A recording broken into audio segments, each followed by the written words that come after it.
In the world of Arreqqana, it's not just about what you wear. Every single thread tells a story, every pin has a purpose, and every knot, well, that reveals an intention. Today on The Explainer, we are decoding this incredible silent language. Countryside costuming with readable lore. I just love that line from the source material because it's the perfect way to think about this. This isn't just about fashion, it's not about aesthetics. It's a deeply functional system of communication. Basically, it's a language you wear right on your body. Okay, so just imagine this for a second. What if you could know a person's job, their tribe, maybe even what kind of mood they're in, all just by looking at their clothes? Sounds kind of like a superpower, right? Well, that is exactly what happens in the Arreqqan countryside. And in this explainer, we're going to give you the decoder ring, the key to unlock this whole silent language, piece by powerful piece.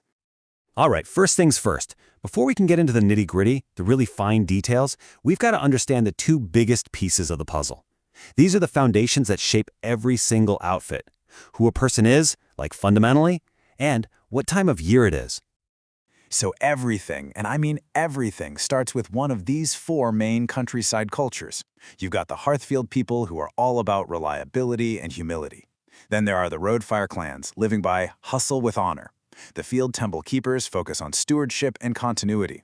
And finally, the Pasture competitive, who value courage and endurance. Whichever group you belong to, their core values are the absolute bedrock of your identity. And because of that, your entire look. Now, the second huge piece of this puzzle is color. The entire color scheme of an outfit is dictated by the season. And this has absolutely nothing to do with fashion trends, okay? It's all about being in sync with the land, with the world around you. So you'll see these pale greens during the seed season, and then these deep charcoals and silvers in the lantern season. The palette alone tells you the time of year instantly. All right, now let's get to what is probably the most important item of all. This is where the story really starts to build. We're talking about the belt. And you gotta forget everything you know about belts. This is not just some accessory to hold up your pants. In Arreqqana, it is your public record. It's your resume. This belt, it's called a kasorar, and it's incredible. It tells you pretty much everything you need to know about someone's professional and social life, just like that, in a single glance. It's literally a resume, but woven from cord. Just imagine that. And the best part? You can learn to read any one of these belts in just 3 simple steps. It's a system. So, step 1, you count the cords. This tells you their role and rank. Are they just an apprentice or are they a full-on oath holder? Step 2, you check out the braid. The pattern tells you their tribe and what they're skilled at. And finally, step 3, you look at the knot. Where is it tied? That's going to signal their mood and what they're up to right now. Okay, check this out. This is where you can really see the code in action. Look at the difference here. On the left, you've got a worker on duty. 2 cords, a simple 3-strand braid, and the knot is on their right hip. That means service first, they're working. But then on the right, a keeper in a ceremony. Totally different story. 5 cords for an oath holder, a really complex ladder braid that says they're a mediator, and the knot is at the back center, which means they are bound by a vow.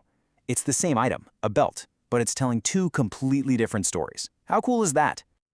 So, the belt gives us the big picture, right? The resume. But it doesn't stop there. Beyond the belt, you've got these smaller accessories that add these wonderful, really crucial layers of meaning, both personal and public. So let's zoom in and look at the details. So there's this small pin. It's called a Tavara pin. And you can think of it like a little status update. It tells you a person's immediate focus for the day. The shape signals the season. The material, like clay for a regular citizen or silver for a council member, tells you their status. Where they wear it, left side for family, right for public, tells you their intent. And hey, if you see a second pin, that's the universal sign for, I'm on the job right now. And this is where the system gets really personal and deep. We're talking about shrine beads, and these are so much more than just jewelry. They are a public record of someone's private devotional life. The number of beads, what they're made of, and especially this one single accent bead, that little pop of color.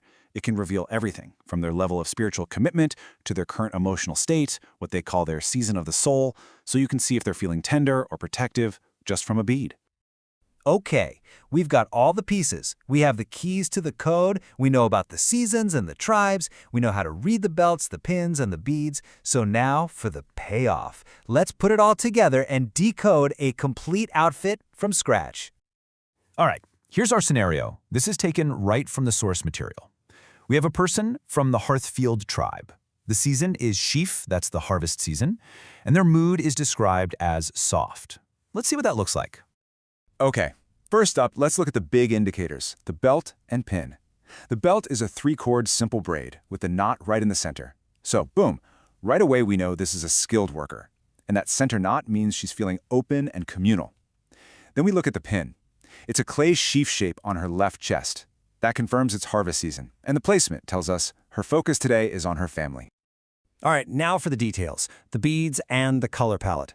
She's wearing 12 wood beads. That tells us she's involved in regular service with a focus on healing. And that accent bead, it's peach. That's her season of the soul, and it signals tenderness and relationship repair. And of course, the whole outfit is in gold, cream, and maroon, the warm, celebratory colors that perfectly match the sheaf harvest season. So when you put it all together, her entire outfit is a perfect, almost poetic reflection of her tribe's philosophy. She's skilled, she's communal, she's family-focused. For the Hearthfield people, their motto is, "What you do is what you are." And as you can see, her clothes say all of that without her ever having to speak a single word. So there you have it. This whole system turns every single character into a walking, living story. It's an amazing reminder that in a really well-built world, nothing is ever just for decoration. Now that you know the code, what hidden stories are you going to see?